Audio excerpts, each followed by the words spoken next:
Good morning dear students.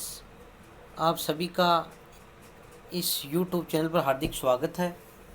प्रिय विद्यार्थियों, पिछले वीडियो में हमने संस्कृति का अर्थ, उद्भव तथा संस्कृति के स्वरूप के बारे में अध्ययन किया था और आज हम सभ्यता और संस्कृति में क्या अंतर है इसके बारे में चर्चा करेंगे। संस्कृति किसे कहते हैं, एक बार पुनः पर रिपीट कर लेते हैं। ये परिभाषा एग्जाम्स में पूछी जाती रहती है लगभग। तो मनुष्य विचार और कर्म के क्षेत्र में जो सृजन करता है उसे संस्कृति कहते हैं। साधारण शब्दों में ये परिभाषा है। और सभ्यता है प्रकृति द्वारा प्रदत्त पदार्थों शक्तियों का उपयोग कर मनुष्य ने भौतिक क्षेत्र में जो उन्नति की है उसी को हम सभ्यता कहते हैं। तो ये दोनों परिभाषाएं अच्छी तरीके से आपको नोट करनी है और याद भी करना है। 2-2 अंक वाले क्वेश्चन में एक क्वेश्चन पूछा जा सकता है। तो सभ्यता और संस्कृति में तो जो प्रमुख अंतर है कि सभ्यता से मनुष्य के भौतिक क्षेत्र की और संस्कृति से मानसिक क्षेत्र की प्रगति सूचित होती है। भौतिक क्षेत्र जो रहन सहन खान पान है, इनमें जो विकास और परिवर्तन होता है ये सभ्यता से संबंधित है। और मनुष्य के जो विचार हैं, कर्म हैं, साहित्य है, कला है, ये है, इनकी जो प्रगति है ये संस्कृति से संबंधित है। संस्कृति अभ्यंतर है और सभ्यता बाह्य है।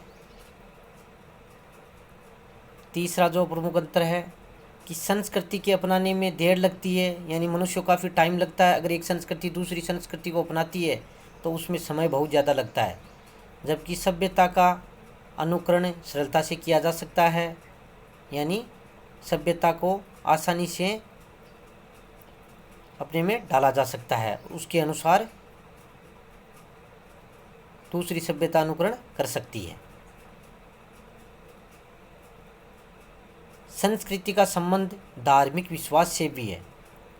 मानसिक क्षेत्र के साथ साथ इसका संबंध धार्मिक विश्वास से भी है, जबकि सभ्यता का संबंध सामाजिक और आर्थिक परिस्थितियों से भी है।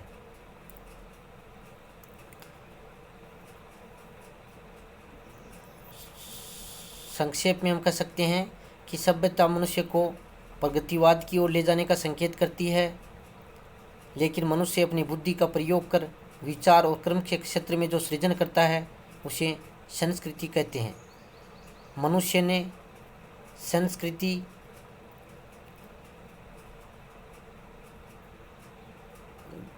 का जो विकास किया, धर्म का जो विकास किया, दर्शन शास्त्र के रूप में चिंतन किया, साहित्य संगीत कला की जो सृष्टि की है, उन सभी को हम संस्कृति कह सकते हैं। इसके अलावा अगला बिंदु है अपना संस्कृति का निर्माण।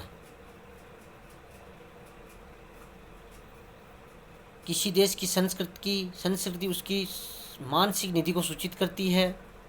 मनुष्य विभिन्न स्थानों पर रहते हुए विशेष प्रकार के सामाजिक वातावरण, संस्थानों, प्रथाओं, धर्म, दर्शन, लिपि, भाषा तथा कलाओं का विकास करके अपनी विशिष्ट संस्कृति का निर्माण करता है।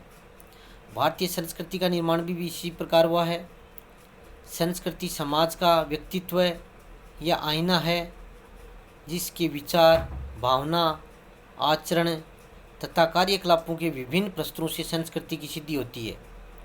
सिंधु संस्कृति से उत्तरवेदी काल तक भारतीय संस्कृति के आधारभूत तत्वों का निर्माण हुआ है और गुप्त काल से लेकर आधुनिक काल तक भारतीय संस्कृति के मूलभूत आदर्शों में कोई मौलिक परिवर्तन नहीं आया, फिर भी यह उत्तरोत्तर विकास की ओर परिलक्षित होती है।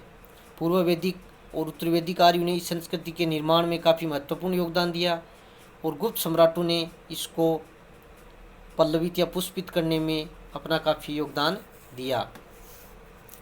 इतने प्रयासों से भी भारतीय संस्कृति का निर्माण इतना सुदृढ़ हो चुका था कि विदेशी आक्रमणकारियों की संस्कृति भी भारतीय संस्कृति को समाप्त नहीं कर सकी, और जो विदेशी संस्कृतियाँ भारतीय संस्कृति में ही घुल मिल गई। तो इस प्रकार भारतीय संस्कृति का जो निर्माण हुआ है वो अपने आप में एक अद्भुत है। तो आज हमने सभ्यता और संस्कृति में अंतर और भारतीय संस्कृति का निर्माण इन बिंदुओं पर चर्चा की है। वीडियो को सुनने के साथ साथ में आपको जो PDF नोट्स भेजे जा रहे हैं उनका भी आपको अध्ययन करना है, और होम असाइनमेंट के लिए जो क्वेश्चन आपको दिए जा रहे हैं उनको भी आपको हल करना है। इसी के साथ बहुत बहुत धन्यवाद।